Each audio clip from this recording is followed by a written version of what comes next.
Ice Age 6 is officially in the works, but let's be real.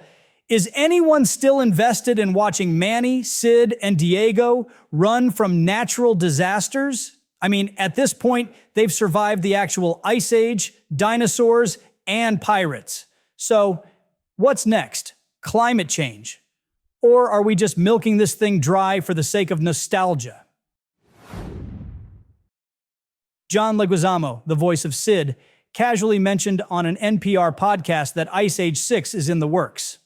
Of course, Disney hasn't confirmed a thing yet, but if these rumors are true, it sounds like they're aiming for a theatrical release and they're bringing back the original cast. For those of you who didn't even realize they made more than 3 Ice Age movies, yeah, there's a 4th one that's somewhat watchable. And the 5th? Well, it just exists. Still, the franchise has raked in $6 billion in revenue over the years, so it's easy to see Disney's angle. Spoiler, more money. The angle is always more money. It's been 8 years since the last Ice Age movie, Collision Course, came out, back in 2016. Remember that crazy year? Unless you count that Disney Plus spin-off from 2022 that nobody really cared about, Collision Course was the last time we saw this franchise in theaters. And honestly, does anyone even care enough for this revival to work? All right, let's address the mammoth in the room. Has the Ice Age franchise been stretched too thin? At this point, it feels like they've been dragging Manny, Sid, and Diego through every possible disaster. Sure, nostalgia might pull in a few fans, but let's not kid ourselves. The last movie, Collision Course, was a flop domestically, and even the international box office couldn't save it from a brutal 54% worldwide drop compared to Continental Drift. People had clearly had enough. Now, if Disney's serious about this, there's a slim chance it could work, but only if they recapture the magic of the first 2 films. If this next one is anything like Collision Course, I'd bet it'll crash just as hard. Even with some nostalgia driving sales, it'd be a miracle to even come close to the meltdown numbers, let alone Dawn of the Dinosaurs or Continental Drift. And honestly, does anyone even know where they'd go from Collision Course? They've already hit dinosaurs, pirates, and space. What's left? Climate change? It's clear that if Disney wants any shot at reviving this franchise, they need to focus on the OG trio, Manny, Sid, and Diego. Maybe throw in Ellie, Crash, Eddie, Peaches, and Buck if they must, but for the love of all that's prehistoric, cut the characters introduced after the 3rd movie. The franchise bloated itself into oblivion with a supporting cast that no one cares about anymore. Trimming the fat is the only way forward. Now let's get to the heart of it, money. Because if there's one thing driving this Ice Age revival, it's the cold, hard cash.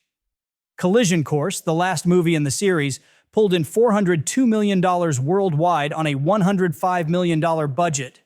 Sure, it likely made some profit for Fox, but not enough to justify a big, shiny theatrical sequel. The domestic numbers were weak, and even the international box office couldn't completely bail it out. But here's the thing. The Ice Age sequels did really well overseas. I'm talking 84% of Collision Course's revenue coming from international markets. And the earlier films? Dawn of the Dinosaurs made 78% of its money overseas, while Continental Drift brought in a whopping 82% from international audiences. So yeah, Disney is eyeing that overseas magic again, hoping to cash in. Ice Age's popularity abroad has always been underrated. Movies 2 through 4 ranked in the top 5 biggest movies of their release years, with Dawn of the Dinosaurs and Continental Drift both nearing $900 million globally. That's no small change. But here's the question. Is Disney going all in with a theatrical release, or are they going to take the safer route and toss it straight to Disney Plus? Sure, Ice Age isn't going to hit Toy Story numbers, but historically, the franchise has proven it can still bring in some serious money, especially from international markets. Let's take a look. Let's be real here. If they play it smart overseas, Disney might just pull off another win with this one. Or they could drop it on Disney Plus and call it a day, just like they did with that 2022 spin-off. Either way, the cash cow still has a bit of life left in it. Now, here's a question worth asking. Who's actually going to make this thing? Because if you remember, Blue Sky Studios, the team behind all the previous Ice Age films, was shut down a few years ago. So, if Ice Age 6 is really happening, who's taking the reins? One possibility is Bardell Entertainment.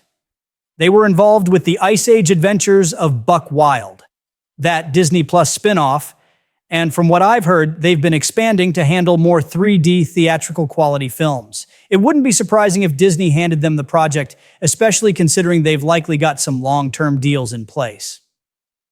Another option is Annapurna Pictures, who stepped in to finish Nimona after Blue Sky shut down. Or maybe even Locksmith Animation, who worked on Ron's Gone Wrong, Fox's last real animated feature before Disney got their hands on everything. But Bardell seems like the safest bet if you ask me. One thing we can probably expect, though, is that Ice Age 6 will look better than Buck Wild. That movie had visuals that barely passed as acceptable. But if Disney throws the right budget at this, at least we'll get something that doesn't look like it was rushed through a filter